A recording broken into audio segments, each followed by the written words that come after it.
happy that we were able to make the trilogy and able to tell this story, and that it's not like we could just go and make it, that we needed the fans, we needed the people to kind of believe in this universe, believe in these characters, believe in Shepard's story. We've accomplished what we wanted to. We accomplished so much of what we wanted to. We told a story that had integrity, and that chapter is now over, and I feel like it is right to move on, right to let that go. I think when you see just how impassioned the players get about their Shepard and about the characters that they've kept alive and the choices that they've made, that kind of tells me that along the way we did something right as far as really just creating an experience that people could really believe in.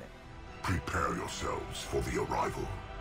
All of this, the whole universe, we've created this galaxy of stuff that is so much better than I think we could imagine. That's because we have this amazingly talented team. And I think the other thing that I'm really thankful for is the fact that we were able to get it all done. And if you think about all the games or even studios over this 8 years we've been working on this that got canceled, or studios that got closed, and it is a tough industry. To be able to say that you want to finish 3 games and you're going to try and tell that story, and then to get to the end and we were able to finish it all, it is pretty amazing, and we're very fortunate to have been able to get to the end and finish the process. In the entertainment industry, I think that we have a gift to be able to provide people with an escape, and especially in this day and age where people really need to escape more. I started out as just a BioWare fan like so many other people. I still remember the day I went to the store and bought Mass Effect 1. I was very excited. I'd been following all the press on that game leading up to its release. Ran home and really just played the heck out of that game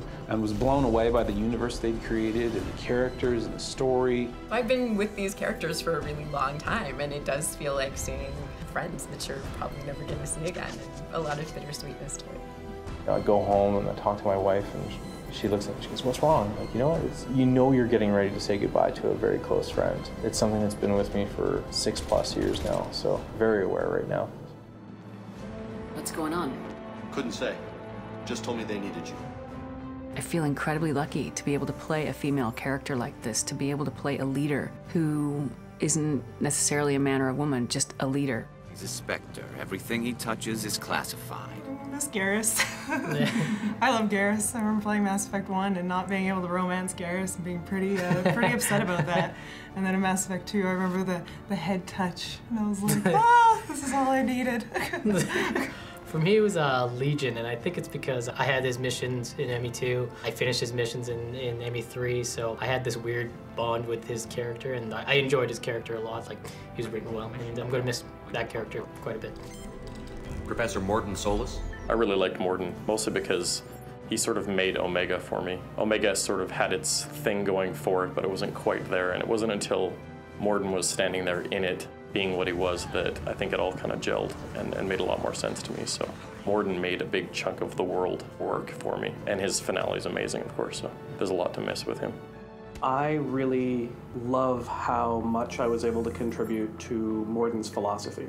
I help people, sometimes heal patients, sometimes execute dangerous enemies. It felt like something that was deeper, a little bit more introspective than we were able to do in other parts of the game. Yes, unexpected to be working with Cerberus.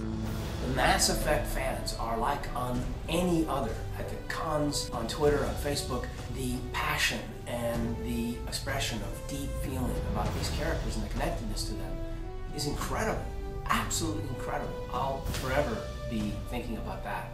I think it really motivated the team to give it that extra little bit and in their own way say goodbye to some of these characters. I think that's why you're seeing a lot of the really strong scenes or performances sort of in the last year or so. We read you. Give me your location. The Mass Effect universe is huge, right? It's vast. There are so many different stories that we can tell. Shepard is one person in this universe, and him and his friends are great, and we've enjoyed them for all these years, but there are so many more things that we can show and talk about. So I'm really looking forward to working on what the franchise has in the future. In a way, it is bittersweet, but I'm happy to see the sunset on the entire trilogy. What we'll be able to do is bring something new and fresh next time around. And Shepard's story was one that obviously was meant to be told in 3 games, and I think now that we've told it, we can look back and learn a lot from what we've done, learn a lot from the story that we've told.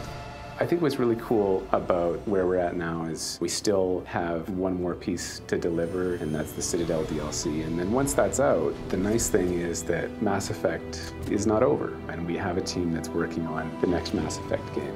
And we're thinking about what that would be and how we can bring back a lot of these things that we love about the Mass Effect universe, and to continue to tell the story and to continue to find ways to live in this universe. So long, Commander Shepard. It was really fun being you.